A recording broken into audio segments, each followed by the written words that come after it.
Alright, I'm going to make a video about the differences of colonization between Mars and the Moon. Between the differences is distance, and that's going to be the hard thing. See, when you're going to create colonization, say with Mars, or let's go around with the Moon. You got a super quick way. Let's go with the Moon first. When you already set up a colonization, it's going to grow up real quick over time. Say within a year or more. First, you're going to start off with, say, just 1 year. Let's put it this way. Within 1 year, you're going to build the station there, do the mining, done stuff. If it becomes good in practice and go through months and months and months of like recycling the same people, then you'll see a change. Then you see this becoming a common practice, and then you start building more, say, these pods or these colonizing places. You know, you colonize this area, this little area here, and start mining everywhere on the Moon. Until to the point where mining is no longer becoming a thing. You strip that out, and now you have another form of colonization, real estate. You're going to have some people buy off land and then sell it up to whoever and start building pods over there to live in. Probably create your own little community, you know, like a city of some sort, and you will see it. This will be like hundreds of years down the road. Because right now, what we're going to see is that being on the Moon and probably on Mars, you always see a colonization. Now, the difference between the Moon and Mars is that with the Moon, you would see colonies growing faster because of the distance ones. It takes 3 days to get there. So it'll be slow, but it'll still be growing fast. Where for Mars, it takes like 8 months to get there. So you would only get to see a very few bit of colonization going on there. That means you get to see slow bit of like mining and other things going on on that planet. Is what's going to happen. Now, what's going to happen once we colonize there? Well, like how this goes up. Let's break it up.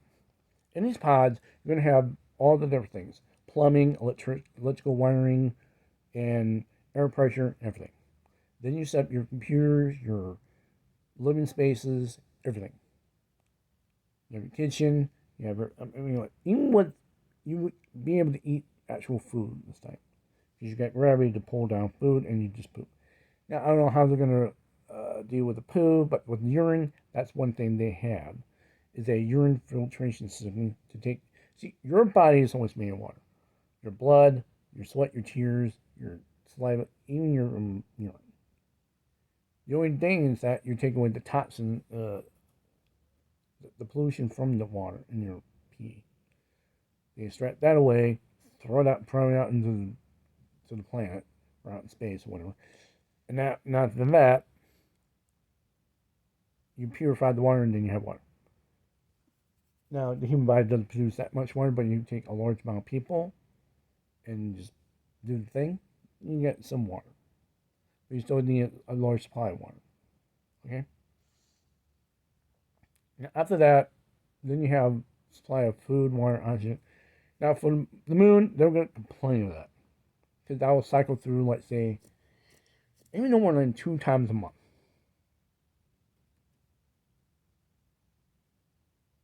Because of where they're at. You know? Because it's a short distance, you don't have to deal with that. You have to deal with lost luggage going far away. Mars is, on the other hand, is different. If you offshoot, say, a train load, we're talking about a train load. See, when you're stationed in Mars, you're in just one small little station area. And you gotta wait for months for another supply to come on. And you'll be stuck there for maybe about a year. For people on the Moon, see, here's the thing. Here's the cycling of people go. On the Moon, you're probably going to be seeing like the same person for the next 3 weeks. After that, they're gone. They're off their duty's done. They're leaving. But for Mars, you got people who have to be specialized how to deal with Mars. You're like, hard mental training. Deal with the isolation being out there. Once you establish people being on the moon, because there are going to be a lot of people going on the moon,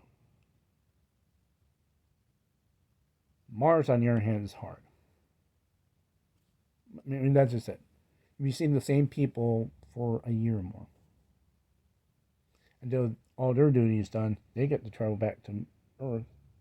Hopefully, they get make it back to Earth, and go and have the next set of people being over there for another year. So you're cycling a small group of people being over there until we can establish a way how to travel faster and to get there much quicker, and hopefully to get a large supply more and more in there once we get the resources done. Because once we practice the same thing over the moon is like a setup for Mars anyways. So let that happen. So there's no brainer for that. Now, how are you going to live on these planets? Well, see, the environment itself is just about gravity. That's just it. Well, actually, the environment also was... See, the moon has no atmosphere like how Mars does. But even though Mars doesn't have much as atmosphere as ours. See, out of the three celestial bodies, Earth is like basically our home. We're used to its gravity, used to its atmosphere pressure, everything. We're adapt to it. To adapt to, say, Mars has less gravity and less atmosphere, but no oxygen. So we still have to survive on a spacesuit when we go out, electrical vehicle when we need to move places and far places, a shelter that has oxygen, food, water, and a warm space to be living in. That's how you gotta go. Same difference. But of course, the moon is has no atmosphere and much more lesser gravity. So you have to adapt to that. And plus, you're going to need like a gym to work out to keep your body in good shape, eat right amount of foods, and then deal with other environmental changes and social combinations. I think people who are going to be living on the moon will have uh, more socialness than say than Mars. When you isolate yourself with the same people, you're going to have to deal with that same people. And that means there's no physical attraction to them, to your own people. Say if you're a married man and you're going to Mars, for a year or more, you're isolated from her. So that little ring on your finger, you keep looking at every day. Make sure, I don't want to go with that woman over there or that man over there. Because you'll be physically, mentally, and physically frustrated. And you're going to get along with someone else. And that's where it hurts your psyche. And plus, transmitting, like, say, messages is going to be instantaneously going to the moon. Because once you first start the colonization, you're only going to be socialized with your own crew. But you still have the ability to video chat with your own family. Like your daughter, your son, your spouse. If you're gay or straight. Because of those things, you want those socialization. Those your personal socialization. These people are just meaning like just saying friends. You just hang out with them, joke with them at times, but you have your own personal people. And then you have the other things, so like your games, your books, even like say they have their own server for multiple different things, including for say with streaming services. Now you might not be able to get like say Netflix or Hulu over on the moon, but they may come up with some ways. But then it's like they may give them for free, say Disney Plus or whatever. Let you get all the good movies. If you're sitting there watching a Superman movie or say any kind of cool movie, and you played all the good games, so you can relax. Ooh, how would this be so much fun to just be on the moon? Of course, you're dealing with their internet service, not on Earth. Now Mars, totally different. You're going to be isolated. That means you got to deal with the same crappy games, board games. You probably say if the server still works. Because after months, it would just be like, it needs to be updated, and like, you'll be bored. And you have very little messaging, so you're very, very angry because now, it's like the psyche of an astronaut living away from their home family just to deal with their job bores them. It's no more than the same thing with the guy who works at a 12-hour shift. When he comes home, he wants to be with his family. That's just it. He knows he needs to go for a job to pay up the bills. But in this situation, this is more different. Now you go for a higher purpose. Into trying to leave Earth to colonize and try to see about practicing a new form of colonization to where maybe we might live on Mars or maybe we live on the moon. Now, personally, I want to know with the moon. You can say if I want to go back to Earth and revisit there, that's fine. Or just live on the moon, but just come visit Mars. Or Earth. Mars is a very tough place to be. You're going to have to make a permanent colonization with its own thing. Because of the distance. See, colonization on these two places is going to have a change. And let's say with the moon, exactly, will have its own city. That means it's going to have its own mayor, its own government, and its own rules. Much like what people who used to colonize area or place. They made up plan rules. They set up a government to where establish the rules as it is. And that's it. They'll probably do the same thing with these two places. Mostly with the moon, Mars is still going to just be like Antarctica. A research area. That's it. Not until we develop the technology where we can travel a lot faster. And be able to get there without missing a beat. I mean, even if an archer or a sharpshooter tries to shoot their projectile to the target, doesn't always come out pinpoint accurate. There's a miss. If we shoot our rockets out into space and shoot our luggage, because they're going to be free flying in space.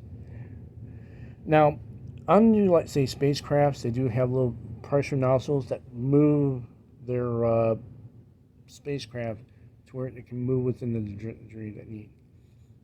When they're free flown in space, there's nothing to push them forward. The momentum comes from the force itself from the rockets that shoot them out. So all you need is like these little nozzles that pushes them left and right. To where if they find the right trajectory to where they need to go to Mars, all I need to do is just push it that way and there you go. Once you hit into it, you need the time just right to go around the Mars' orbital area and then start dropping supplies or let it drop in on its own. Because this is like a timing factor once you start colonizing Mars. The moon, super easy. Like I said, travel there from there and back within 6 days. Until you establish enough colony right there, enough people. By the time when you first starts out, let's say with the moon, with the first set of people that's going to be there is going to be like 10 people, and then by months or years later, it's going to grow up to like 30, 40, 50 to 100. Until you create a city of people, a town, a small town. Until you have your own mayor, and like I said, all of that stuff. Mars, like I said, different. And like I said, Mars is going to be different. It's going to be dangerous. Supplies are going to be missing and gone, and you may die there. That's a more riskier area than moons. And that's all I got to say on this video. I'm going to upload here on YouTube. You all have a great day.